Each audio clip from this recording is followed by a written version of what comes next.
children, let's start our today's English class. So children, we all know there are 8 main parts of speech in English. What are they? Nouns, pronoun, verb, adjective, adverb, preposition, conjunction and interjection. So children, do you remember what we learned in our last class? Yes, common noun, proper noun and collective noun. This was our last lesson. Let me start with a question. Look around you and tell me what is a very specific noun? Yes, it can be your name or my name. My name is Rajpreet. So Rajpreet is a very specific noun. So that is proper noun. See some example. Ricky is a name, Yamuna is a river, Taj Mahal is a monument. They are very special because they have a special name. That is proper noun. Now let's move towards common noun. What are common nouns, children? Do you remember? Let me tell you. It is very generic name.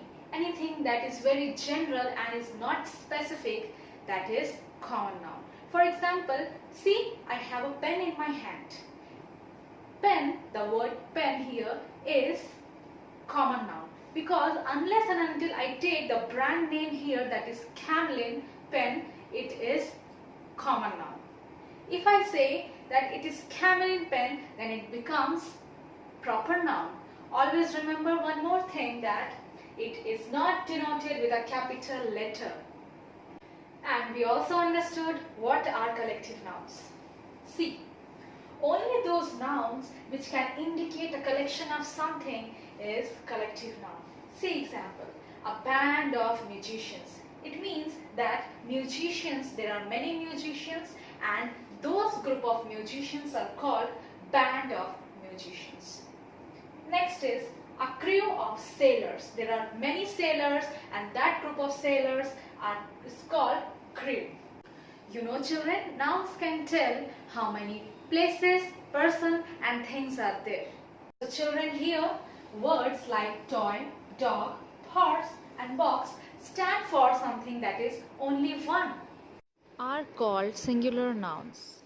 and this side if you see words like toys, dogs, horses and boxes stands for more than one. So in this case they are plural nouns. Interesting information. Do you know children, you can change a noun from singular to plural by following few rules. Here this rule says that only by adding s at the end of a word you can change it from singular to plural. Let's start. Here the word mat is singular. If you want to change it to plural, you just need to add s. Children, this one is for you. Boy, how will you change into plural? Yes, by adding s. Next one, chair. Add s and it is changed into plural. Let's move towards next rule. This rule says by adding es at the end of words ending in o. See those words. Tomato. Tomato is ending with o. Mango is also ending with o. Hero is also ending with o. So what is to be done? You have to only add es after o. So let's do it. By adding es, it is changed to plural. Yes. Man goes. And here, hero becomes heroes. Clear? So this rule says that by removing y at the end and adding ies. See some examples. Baby. Here at the end we have y. And before that y we have a consonant. So in that case we will remove this y and it will become babies by adding ies. Hobby. See this y? Removing this y here and adding ies. It becomes plural. Lady, it becomes ladies. So our next rule says, by removing F, FE at the end and by adding VES, we can change a noun from singular to plural. Let us see here. Leaf. We have F at the end. So remove this F and add VES. It will become plural. Here at the end we have FE. Remove this, add VES. It will become plural. Here again F. Remove this and add VES. It will become wolves. So children, our next rule says, some words ending in F, you can change them from singular to plural by only adding S. Look here. Chief. This word is ending with F. Just change it to plural by only adding S here. Proof. By adding S, it becomes plural. Cliff.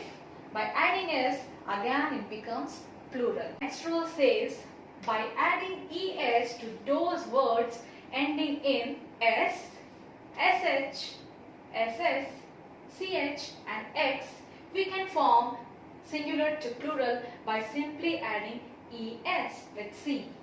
Class. Here by adding ES, it becomes plural. Becomes classes. Church. By adding ES, it becomes churches. Box, it becomes boxes. There are some words that does not follow any rules when you change them from singular to plural. Let us see. Man.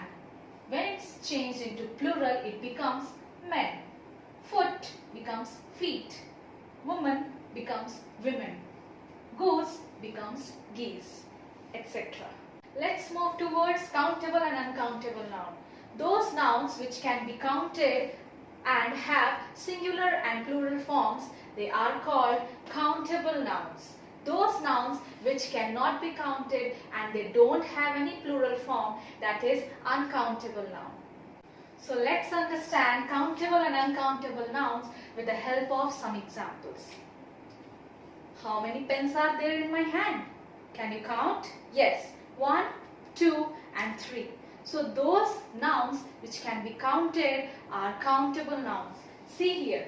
Chair. You can count chair, table and pen. So these are countable nouns. Uncountable nouns. Can you tell me how much water is there in this water bottle? No, you cannot count. So words like milk, water and sugar, you cannot count them. They come under uncountable nouns. Children, always remember, uncountable nouns don't have any plural form. Like you cannot write milk as milks, water as waters and sugar as sugars. I hope children this chapter is clear now. Practice more and more.